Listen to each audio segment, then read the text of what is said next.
संभाजीनगर में खाद्य सुरक्षा विभाग ने मशहूर उत्तम उपहार गृह पर बड़ी कार्रवाई करते हुए प्रतिष्ठान को बंद कर दिया गया। जांच के दौरान यहां बार बार इस्तेमाल किया गया खाद्य तेल और वनस्पति घी, गंदगी, रसोई में कॉकरोचेस का जमावड़ा और खाद्य सुरक्षा नियमों का गंभीर उल्लंघन नजर आया। इस गंभीर अनियमितता को देखते हुए खाद्य एवं औषधि प्रशासन ने तत्काल प्रभाव से प्रतिष्ठान का फंड बिजनेस लाइसेंस निलंबित कर दिया गया, साथ ही उपहार गृह बंद कर दिया गया।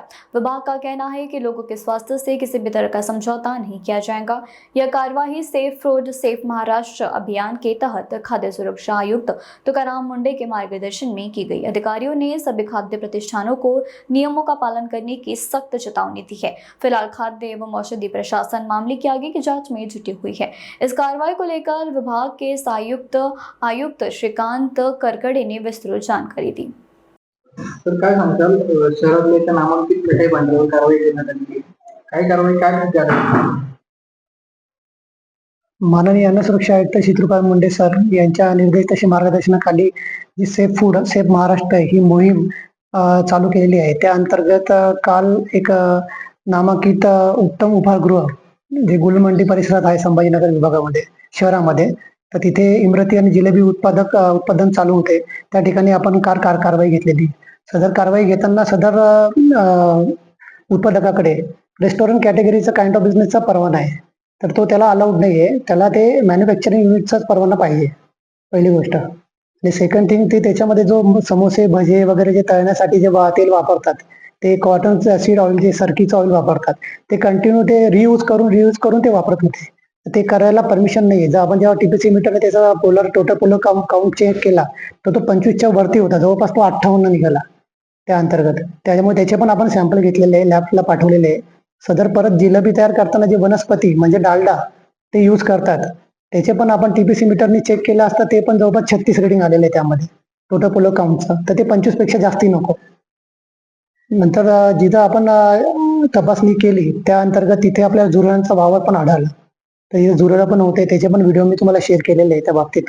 तसेच जे इमरती आणि जिलेबीसाठी जे कलर यूज केले होते टाट्राझाईन, तर तिथले जे कामगार आहे त्यांना तिथं टेक्निकल पर्सन कोणीच नाही। त्यांना माहितीच नाही किती कलर टाकायचा, कसा टाकायचा, काय। मग ते त्यांच्या मनाप्रमाणे काही टाकून देतात। जे प्रॉपर जर लिमिटनुसार कलर टाकायचा राहतो तो टाकत नाही। तसेच तिथं जे भिंती वगैरे होत्यात तिथं पण जाळे जळमटे लागलेले होते। जे प्रिमाइस होतं ते अस्वच्छ होतं भरपूर त्या अंतर्गत।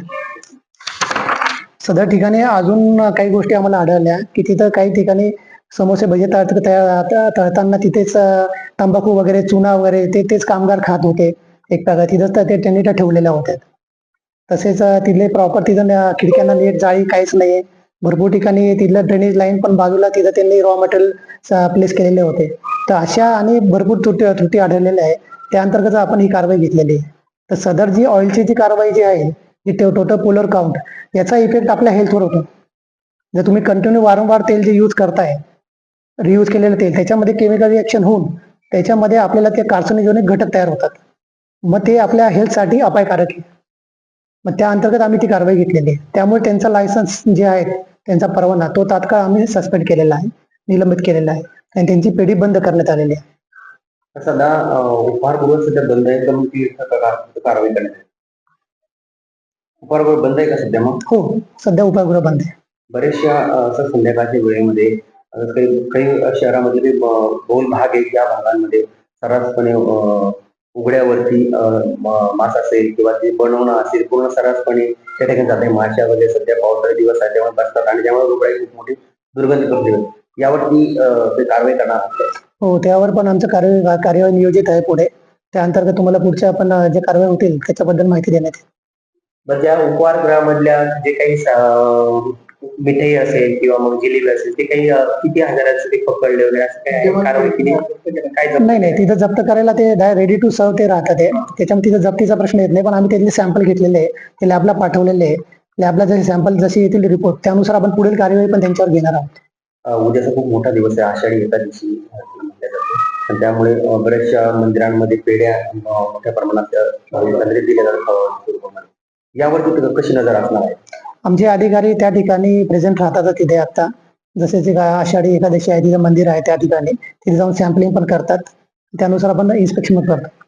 छत्रपती संभाजीनगर जिल्ह्यात जर पाहिलं तर मोठ्या प्रमाणात आठवडी बाजार भरतात. आठवडी बाजारामध्ये इमरती असेल किंवा जिलेबी असेल किंवा पेढे असेल किंवा राखी पदार्थ असतील यावरती सर्व काही विक्री केली जाते. त्यावरती हिंगोलीमध्ये मोठा कारवाई करण्यात आली. तशीच संभाजीनगर जिल्ह्यामध्ये त्याची कारवाई हो, त्याच्यावर पण आमची नियोजित कारवाई ती पण होईल लवकरच.